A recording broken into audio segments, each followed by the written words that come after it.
I wasn't allowed to walk into my own anniversary party. Imagine that. My mother-in-law stood at the entrance in her glittering gown, lips curled, telling me I wasn't welcome. "Tonight is about my son," she said coldly. "He deserves better. You'll understand when you see who I've invited." I didn't argue, I didn't plead. I simply looked her in the eye and smiled. Because tonight wasn't her night, it was mine. When I first met her, she pretended to adore me. She called me the daughter I never had. She kissed my cheeks, bought me gifts, praised me to anyone who would listen. And when her son, my husband, proposed, she cried tears of joy. But love from women like her is conditional. The moment she realized she couldn't control me, her warmth froze into ice. She criticized the way I cooked, the way I dressed, the way I worked too much or too little. I loved her son fiercely. He was my partner, my safe place, or so I thought. That's why her disapproval cut deep. But it wasn't until she planted the seed of betrayal that everything shattered.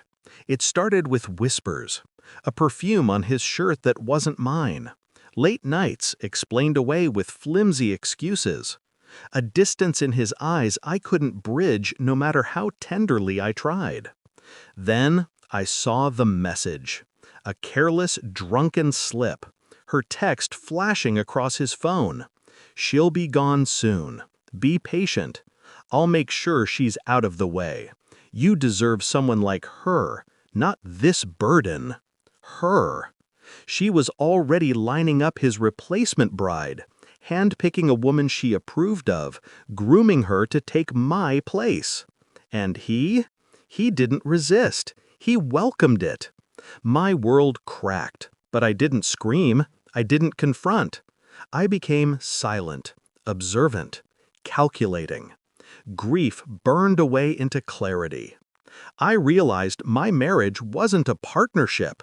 It was a performance, one I no longer wanted to play. So I set the stage for my own finale.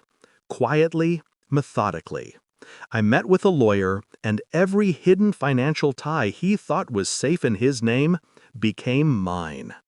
I collected evidence, screenshots, receipts, messages, a paper trail of deceit that could bury them both.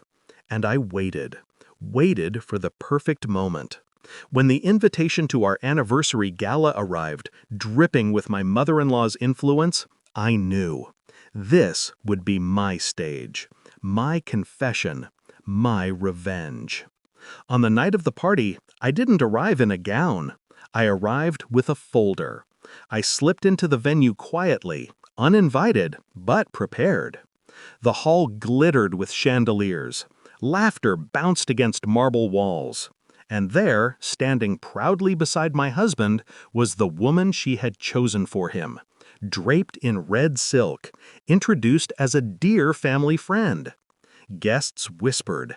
My mother-in-law beamed. My husband looked nervous, but not enough to stop it. He thought I was gone, defeated. But I was standing at the back, watching them drink to my replacement. When the music softened, I stepped forward. My heels echoed against the marble floor. The room turned. Gasps filled the air. "Forgive me," I said calmly, my voice carrying. "I wasn't sure I was welcome tonight." My mother-in-law's smile faltered. "You?" I raised my hand. "No need. I won't stay long." I walked to the stage, placed the folder on the table, and flipped it open. Photos, messages, bank statements. Each page slid out like a blade. The crowd leaned in, eyes widening. "This," I said, turning each page for all to see, "is what loyalty looks like in this family." A mother conspiring to replace her son's wife. A husband entertaining the idea. And the woman he was to celebrate with tonight wasn't me, but her. I nodded toward the red-draped guest, whose face drained of color. The silence was suffocating. My husband reached for me, but I stepped back. Don't, I whispered, my eyes locking onto his. You had your chance. You chose her. Both of you did. And then came the final blow. I lifted the last sheet. Divorce papers. Already signed. By tomorrow morning, you'll have nothing.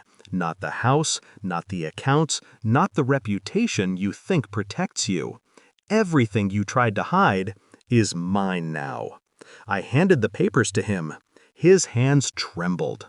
My mother-in-law's lips moved soundlessly, but no words came. For the first time since I'd known her, she was speechless. I didn't wait for applause. I didn't need it. I walked out of that hall with my head high, leaving them to choke on the wreckage. For years, I played the role of the obedient wife, the grateful daughter-in-law. They mistook my silence for weakness. They mistook my love for blindness. But that night, they learned the truth. I was never weak. I was patient. And patience is the sharpest weapon of all. Now, when I look back, I don't feel sorrow. I feel freedom. Because the best revenge is not screaming or fighting. It's walking away with everything they tried to take and leaving them with nothing but their shame. And that was my anniversary gift to myself.